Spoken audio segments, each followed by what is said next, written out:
Wala akong away kay Marcos. Sinasabi ko lang kay Marcos ngayon, marami kang ginawa na hindi tama.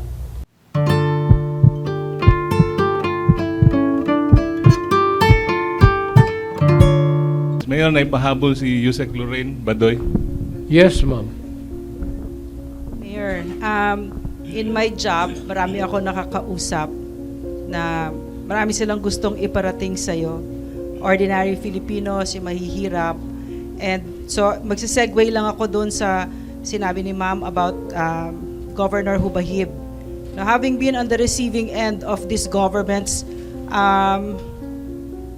heavy-handedness, tsaka yung parang wala nang batas sa Pilipinas, parang sila na yung may-ari sa Pilipinas.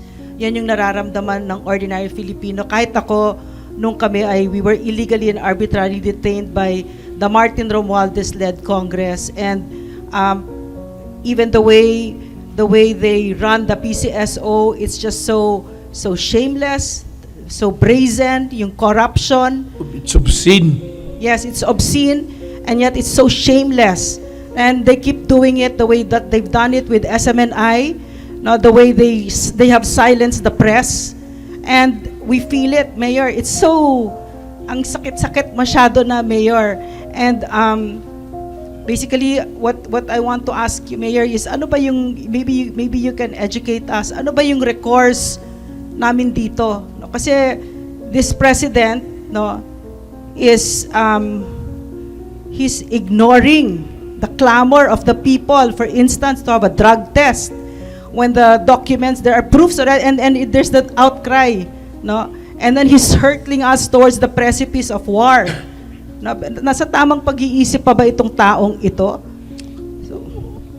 Alam mo, ma'am, ako una yung nagsabi na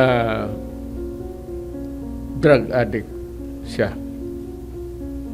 Hindi naman ako nag-iimbento ng istorya. Pero yung mga PDEA reports nila ngayon na sinasabi na totoo, na hindi totoo, natural yan, ma'am, kasi panahon ni Marcos. Ano agency in government can go head-to-head with the president sa bagay na yan? So, sinusuppress yan.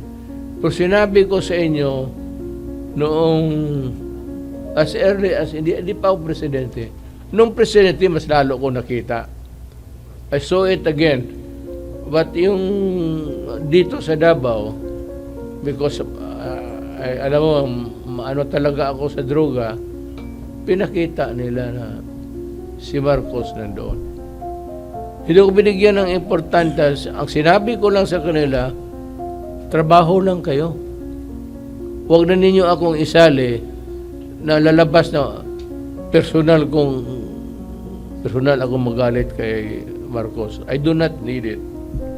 But when I was president, I was already looking at yung full the full story of yung pagka-addict ni Marcos.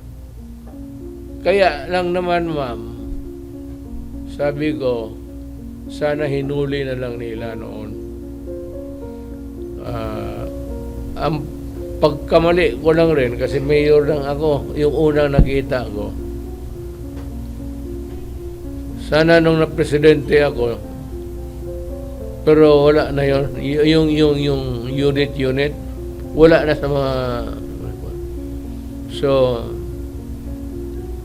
siguro sa Pasig River na, hindi pa natin galaw yan dyan. Ako, I firmly believe, with all honesty, hindi naman sa akin generated by my personal ay ayaw ko sa kanya. Kaibigan ko yan si Presidente. Gusto ko nga protektahan noon. May ano kasi, ano ba naman yan? Everybody's doing it. Kaya yung sinabi ko sa mga parang lang na, sige, trabaho lang ninyo, trabaho ninyo. not really a specific order na you try to hulihin ninyo. Kasi presidente lang ako. No, presidente ako. Pero mahirapan na sila noon at that time. I do not know why. Pero ako, naniwala ako kasi nakita ko. At hindi naman sa yung aking innate native na galit ako kay hindi yan, Mr. Marco.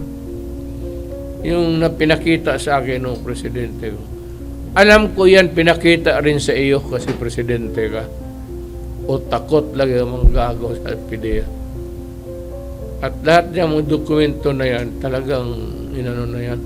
It's either they were erased or... Pero balik tayo dito sa nandito man si Secretary Alvarez.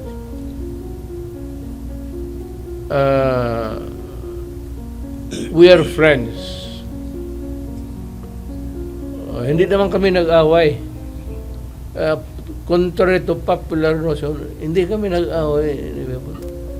Kaibigan ko siya nung congressman. Magkatabi kami.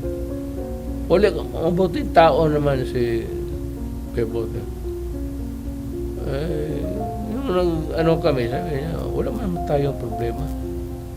Of course, he said something about my daughter, but politika eh.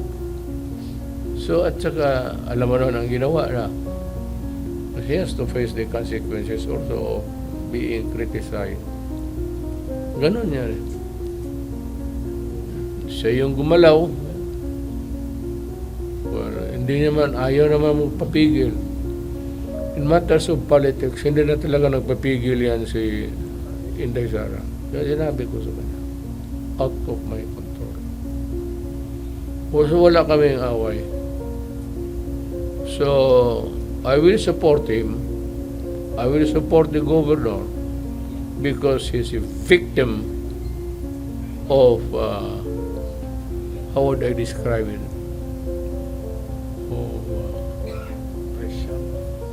Of oppression and itong forcity. Forcity on the part of government. Whatever it is. Bakit hindi nila ipalabas? At walang Kaya dapat mag-akyat na siya sa Supreme Court. And I will support him all the way. And as a matter of fact, kung magtakbo sila lahat, I will be there to campaign for them. Hindi maganda na ganun ang nangyari. So, hindi naman ako, but yung oppression talaga is hindi maganda. Hindi maganda. Thank you, Mayor. Basta wala akong away kay Marcos. Sinasabi ko lang kay Marcos ngayon, marami kang ginawa na hindi tama. Kaya nagrereklamo ako kasi alam ko at do not continue committing so many mistakes because one day puputok yan. Maniwala ka sa akin. Military is not yours. Walang loyalty lang military.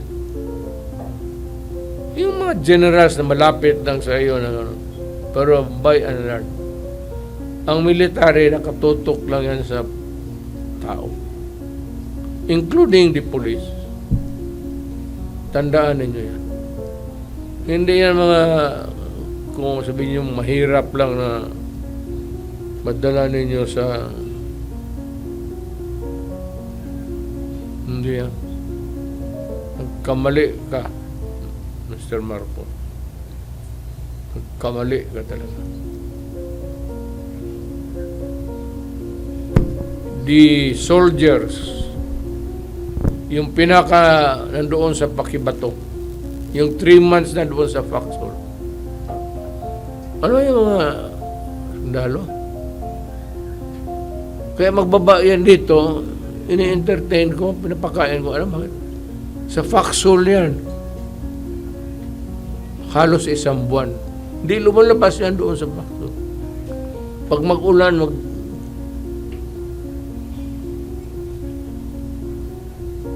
Kaya masakit para sa akin ang mga sundalo pati pulis.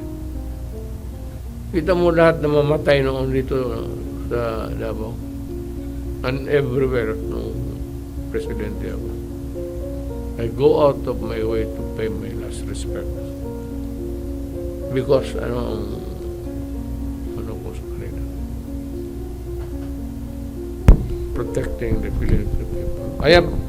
I'm good for another 20 questions. Thank you, Mayor.